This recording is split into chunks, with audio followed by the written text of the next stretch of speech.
Adentrándonos a materias prácticas, quisiera que nos concentremos en dos principios. El principio que se conoce como el principio regulador y el principio que se conoce como el principio normativo. ¿A qué nos referimos con esta terminología un poco extraña?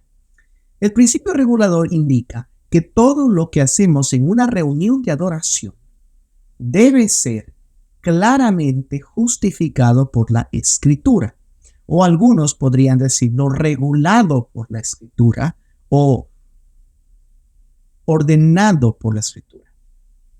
Es decir, a través de un mandamiento bíblico explícito o a través de una implicación buena y necesaria de un texto bíblico.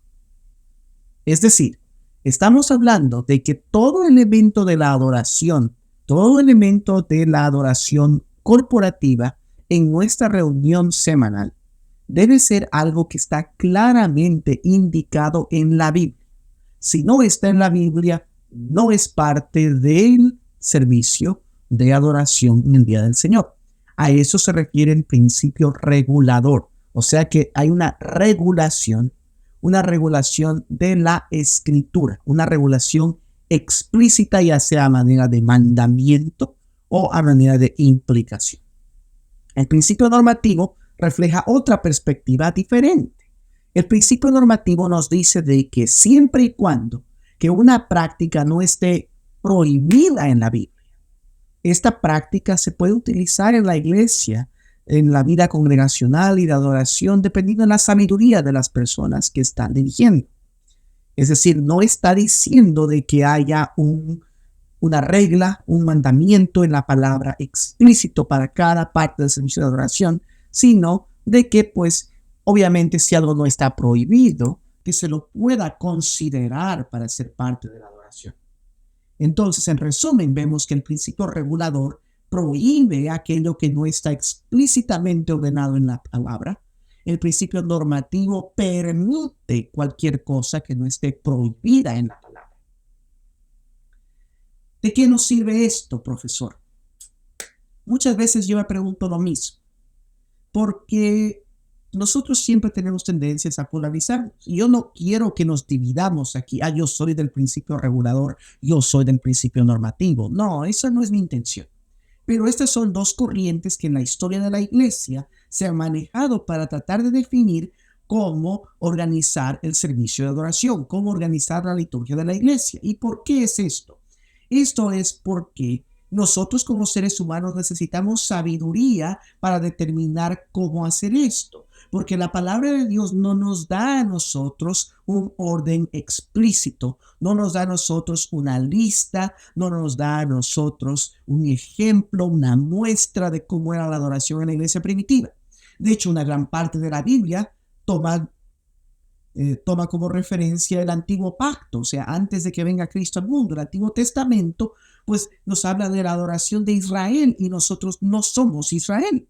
Hay elementos de continuidad y elementos de discontinuidades con Israel, en los cuales la iglesia, pues, es el cumplimiento de tantas cosas que fueron promesas en Israel, pero no es Israel. Entonces nosotros no podemos decir, wow, aunque tuviéramos en el Antiguo Testamento ejemplos clarísimos de cómo era la adoración en Israel, no nos podemos aplicar necesariamente a la adoración cristiana. Entonces, cuando me dice el principio regulador a mí, pero pastor, ¿cuál es el elemento de que usted va a utilizar en la liturgia de acuerdo a la palabra de Dios? Me tengo que preguntar de qué parte de la palabra de Dios, Antiguo Testamento o Nuevo Testamento.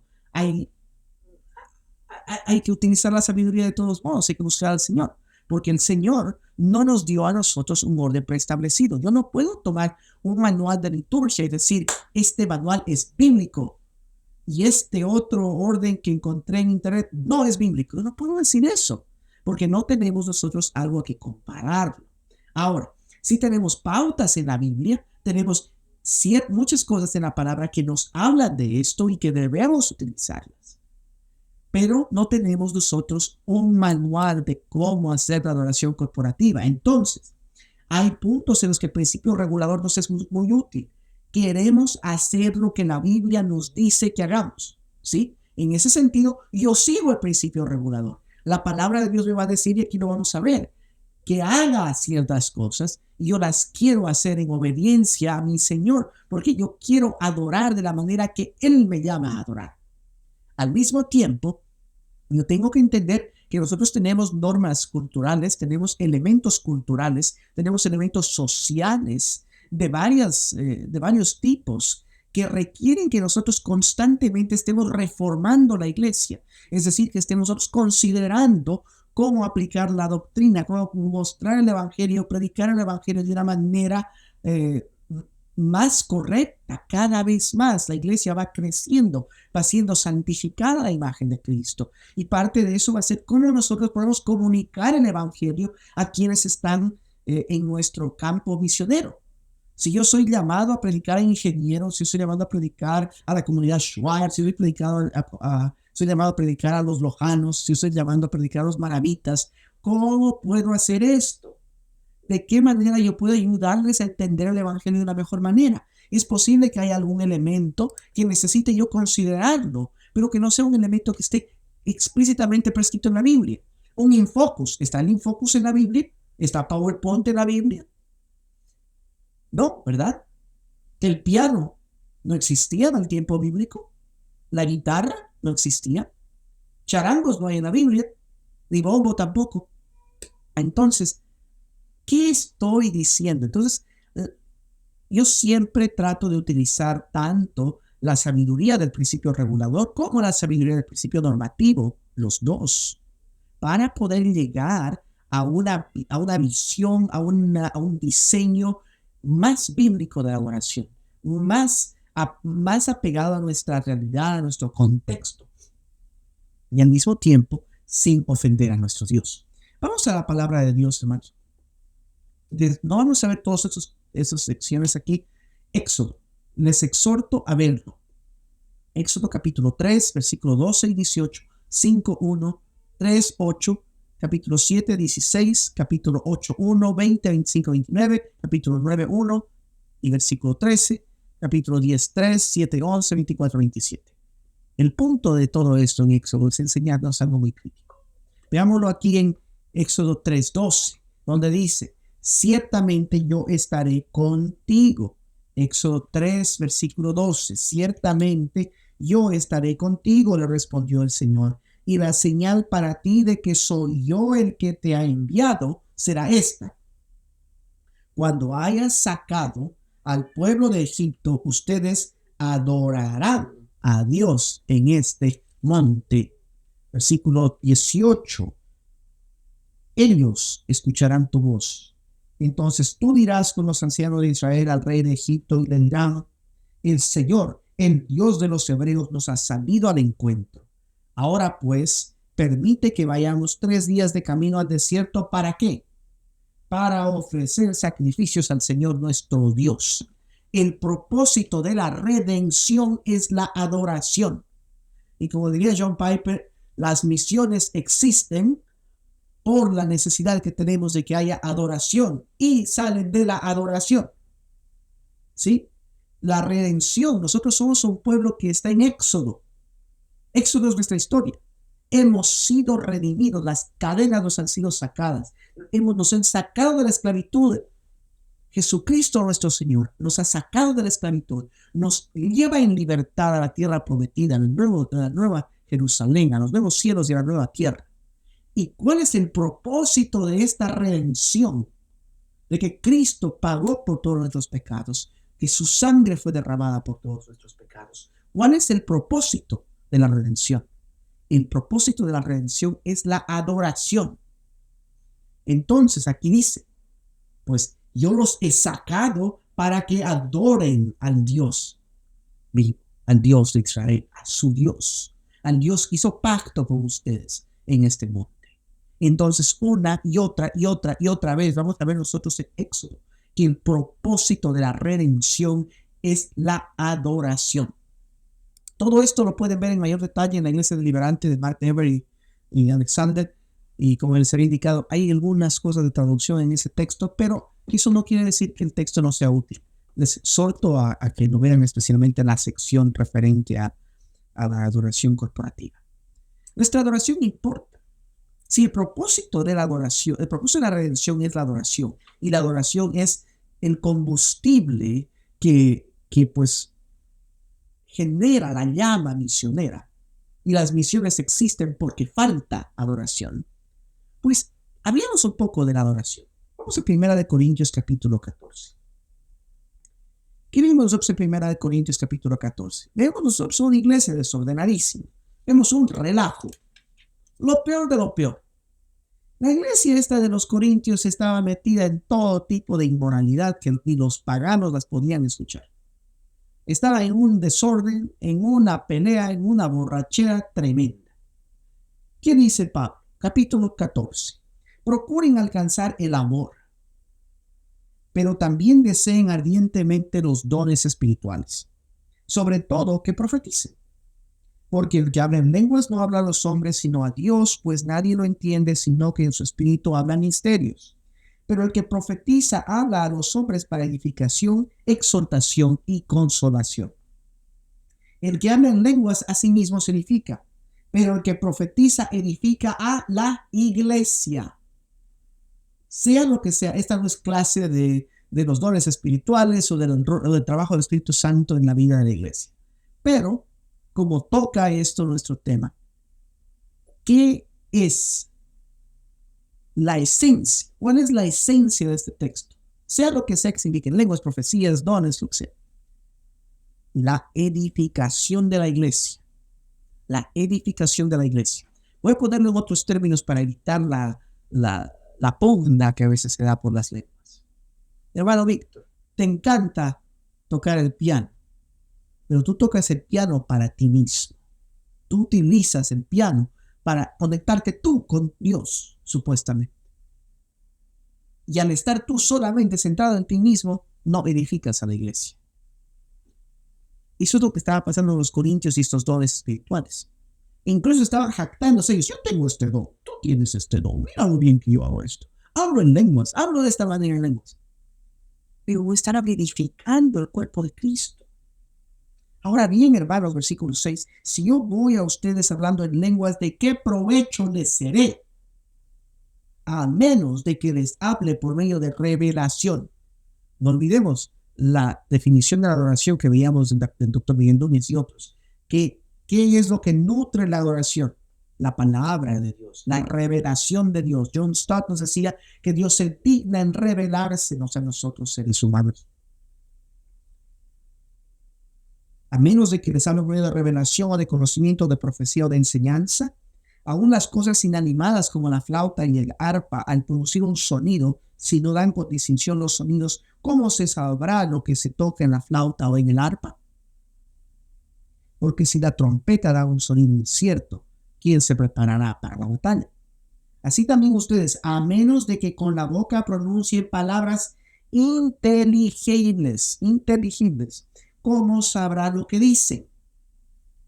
Pues hablarán al aire.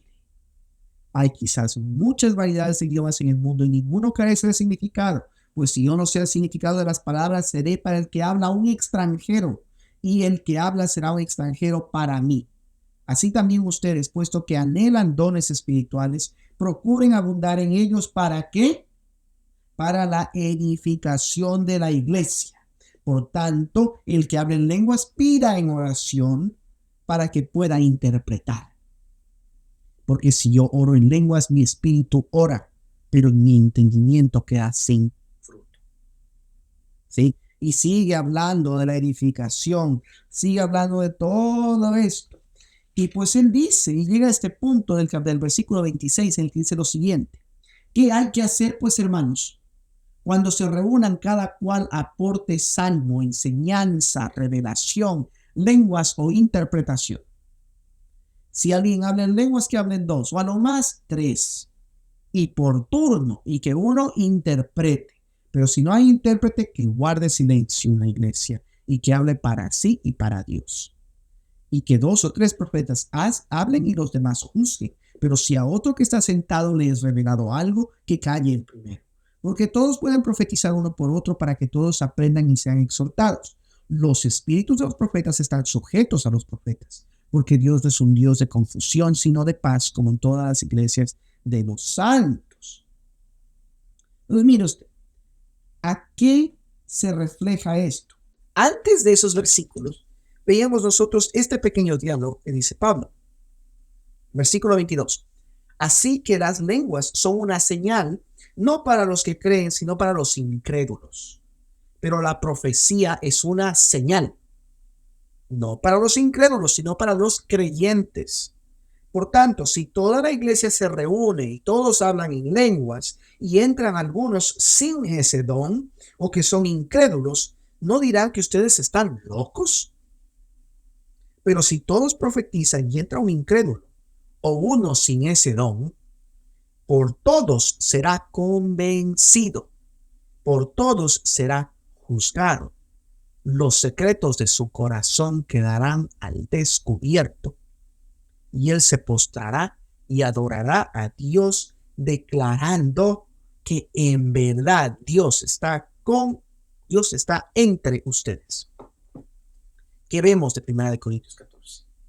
Que no es tanto las partes como la edificación de la iglesia y la proclamación clara del evangelio al no creyente. El culto no es para el no creyente. El enfoque del culto no es quien aún no cree. El enfoque del culto es Dios.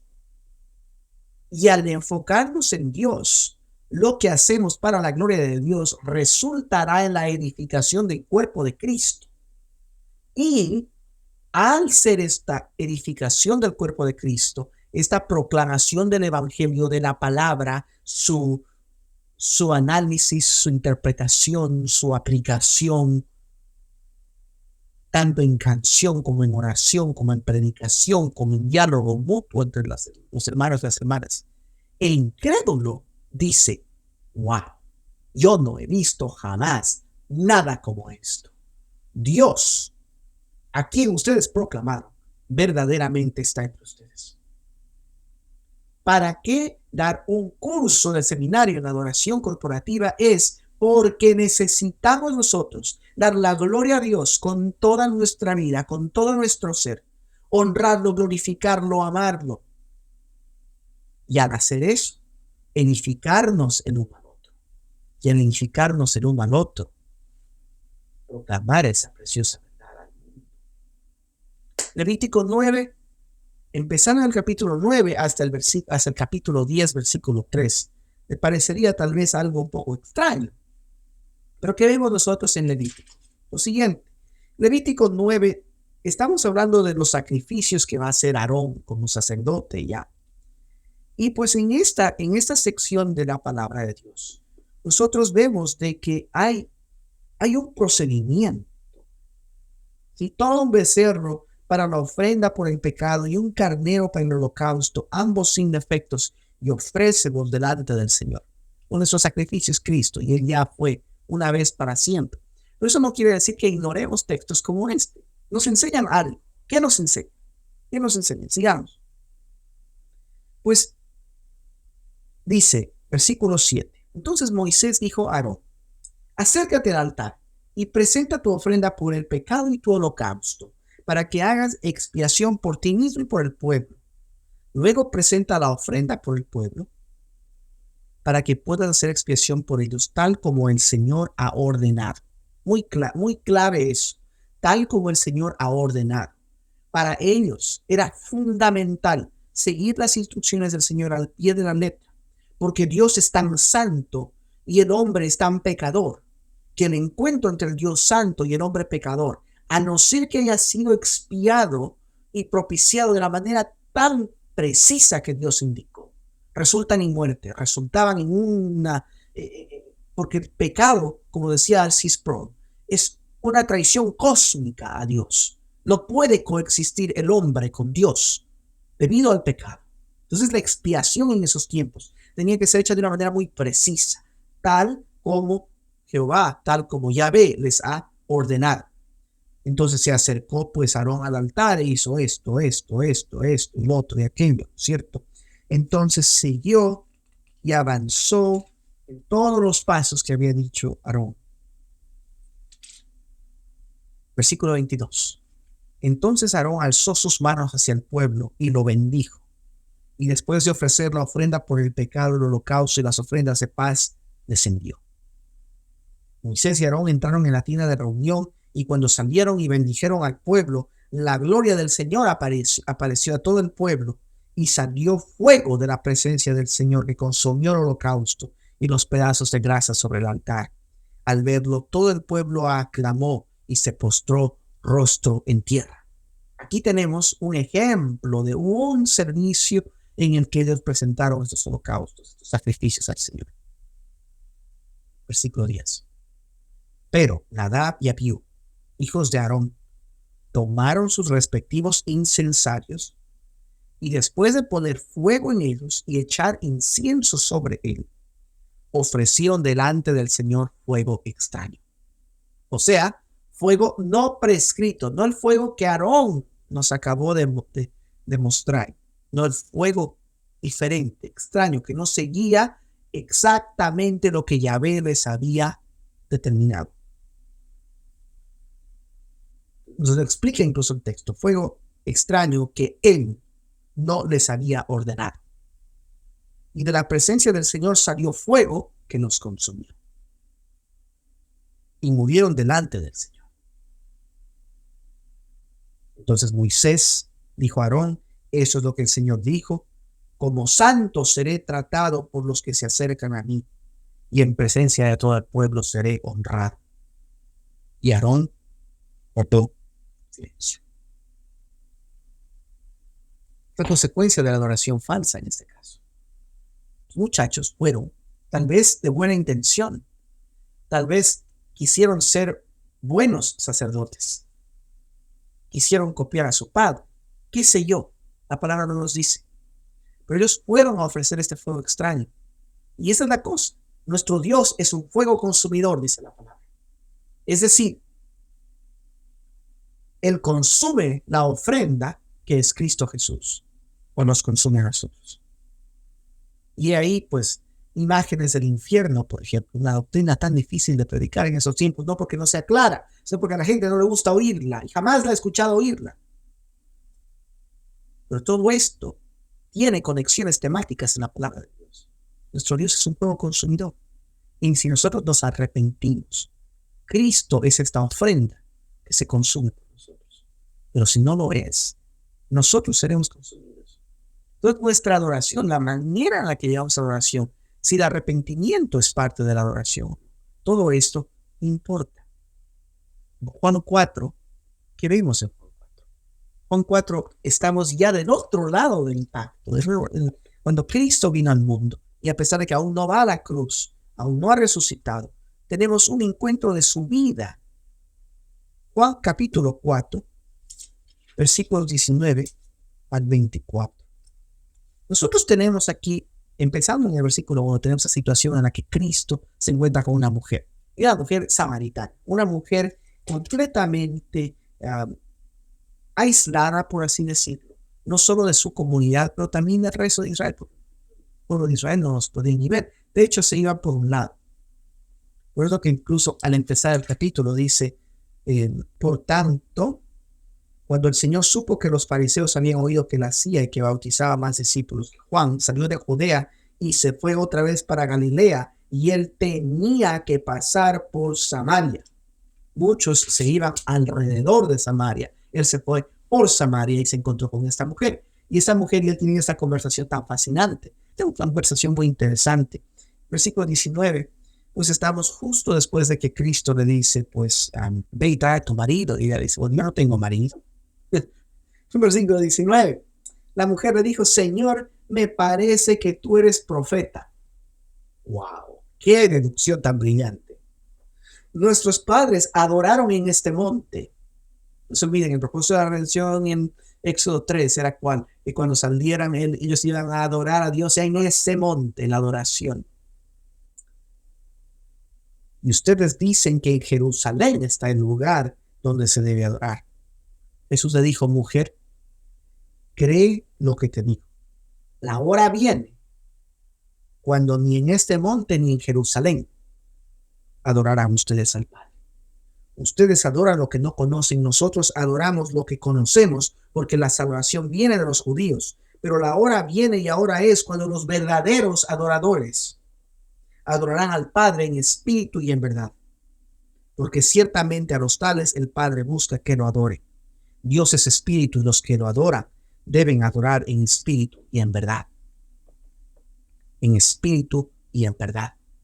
Y ahí la importancia. ¿Por qué hemos pasado tanto tiempo hablando de doctrina? ¿Por qué hemos pasado tanto tiempo viendo en la palabra lo que dice de la adoración? ¿Por qué hemos pasado tanto tiempo incluso conversando acerca de las implicaciones? ¿Cómo escogemos canciones? ¿Cómo escogemos textos?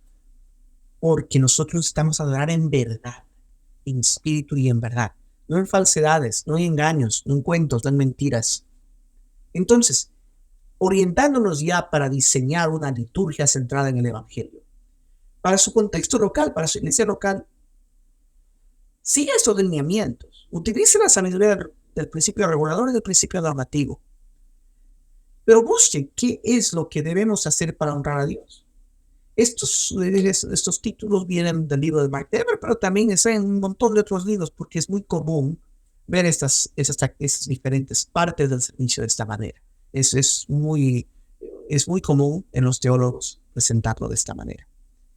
Primero, leer la Biblia. 1 Timoteo capítulo 4:13 dice a Timoteo Pablo, entre tanto que llegó, ocúpate de la lectura de las Escrituras, la exhortación y la enseñanza.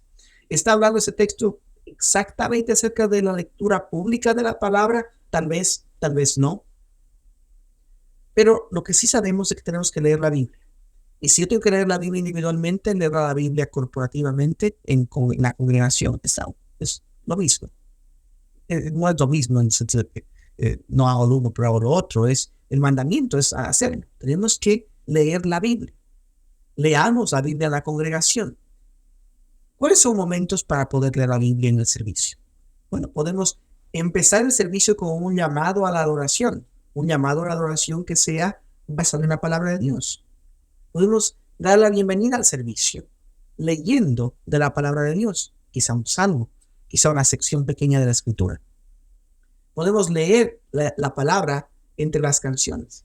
Una de las cosas que a mí me gusta hacer personalmente, obviamente que no es un mandamiento, una de las cosas que me gusta hacer es que entre las canciones me gusta poner una diapositiva en la pantalla que refleja una verdad bíblica que cantamos.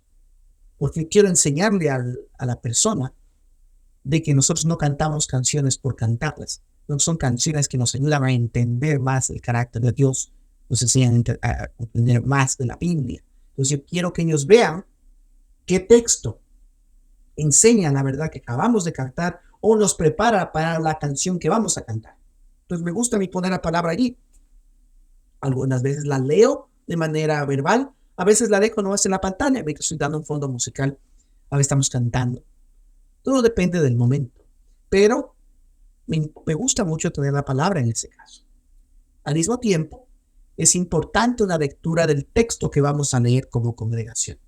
Algunas iglesias lo hacen de una manera formal. Antes de la predicación de la palabra, algún hermano o hermana sube a la plataforma o al altar y lee el texto que va a ser presentado a la predicación. Es otra oportunidad para leer la palabra juntos en la iglesia. Otra oportunidad es la confesión. Si vamos a confesar nuestros pecados, la confesión debe ser alimentada por la palabra de Dios. Salmo 33, Salmo 51.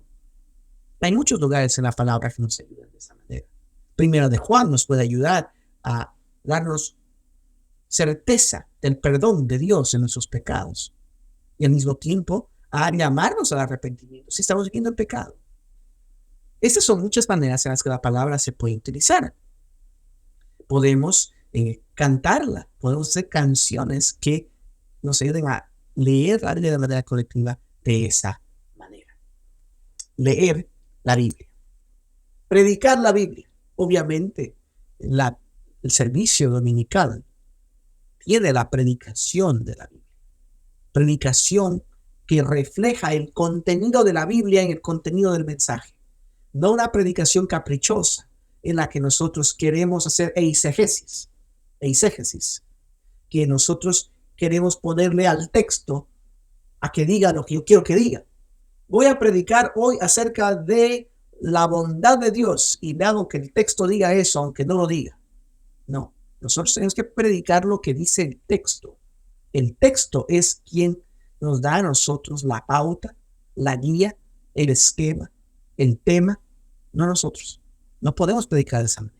Segunda de Timoteo 4:2 dice, predica la palabra, insiste a tiempo y fuera de tiempo, amonesta, reprende, exhorta con mucha paciencia e instrucción. Orar la Biblia. Primera de Timoteo 2:1 dice que exhorta Pablo a que se hagan plegarias, oraciones, peticiones y acciones de gracias por todos los hombres, desde el presidente hasta el más chiquito, para que todos podamos vivir en paz y que para que las personas que no conocen a Cristo conozcan a Cristo. Nuestro servicio debe estar lleno de oración. Y al estar lleno de oración, la mejor manera de orar es nosotros recordarle a Dios sus promesas, recordarle a Dios acerca de lo que Él nos ha dicho. Un recurso que yo les recomiendo a ustedes es este libro llamado Orando la Biblia del Dr. Donald Whitney. Es un libro muy pequeño en el que nosotros podemos leerlo de manera rápida, pero lo que hace el Dr. Whitney es nos enseña a nosotros a cómo leer un salmo y orarlo de manera personal y de manera colectiva en la congregación. ¿Cómo podemos nosotros orar la palabra? ¿Cómo podemos nosotros recordarle a Dios de sus promesas?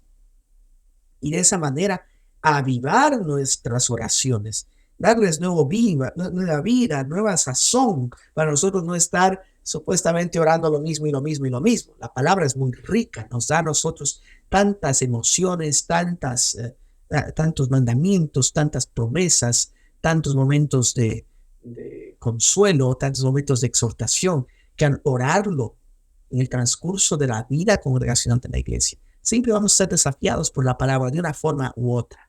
Oremos la Biblia. Cantar la Biblia. Efesios 5:9, salmos, himnos, cantos espirituales, cantando y alabando con el corazón al Señor.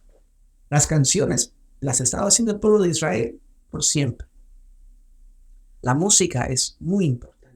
Nos ayuda a recordar las cosas, nos da emoción, nos permite expresar emoción. Si yo estoy decaído, una canción en tonalidad menor me puede ayudar. Una canción en tonalidad mayor también me puede ayudar. Una canción triste me puede ayudar a lamentar, a estar de luto, a presentar mi queja. Una canción en tonalidad mayor me puede ayudar a regocijarme aunque yo no quiera regocijarme. Me ayuda a expresar mi gratitud a Dios, a alabarle, a darle gloria. Nosotros ecuatorianos, lo segundo también lo hacemos con tonalidad menor, pero bueno, ahí estamos. Esa idea, cantar la Biblia. No solo cantemos canciones y palabras que han compuesto algunos hombres, cantemos lo que la palabra dice. Y ver la Biblia. Esto, nosotros, pues no, lo que tenemos en la pantalla allí es el final de la exhortación, la cena del Señor, cuando Cristo tomó el pan y dice, hagan esto en memoria de mí. También está esto en 1 Corintios. Mira usted, tenemos nosotros dos sacramentos, el bautismo y la cena del Señor, que son manifestaciones visuales del Evangelio. Nosotros podemos mostrar al mundo y a la iglesia lo que es morir al viejo hombre y resucitar en vida nueva, criatura nueva. Lo viejo pasó, lo nuevo llegó. El bautismo también da una profesión pública del primer acto de obediencia del creyente a Cristo. Cristo me llama a bautizarme, aquí estoy, afirmando en frente del mundo que soy cristiano, que Cristo me ha redimido. Y eso puede ayudar a llamar a mayor evangelismo a nuestra iglesia, a dar aliento a quienes están evangelizando, a motivar a una expansión de los efectos del evangelismo de la iglesia.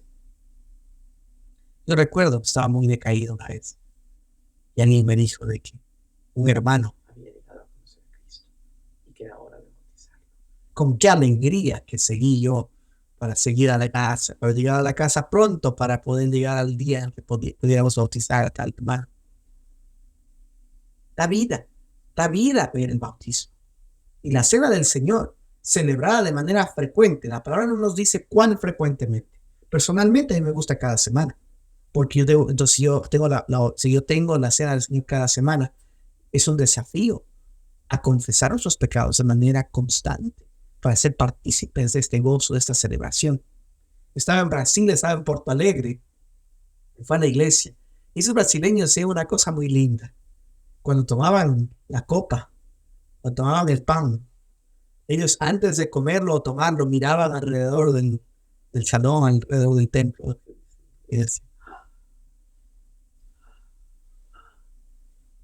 mostraban con esas sonrisas cariocas, el gozo, o gaúchas, porque pues ellos son del sur de Brasil. Con esas sonrisas mostraban qué cosa. Le decían a los hermanos, ¿puedes creerlo?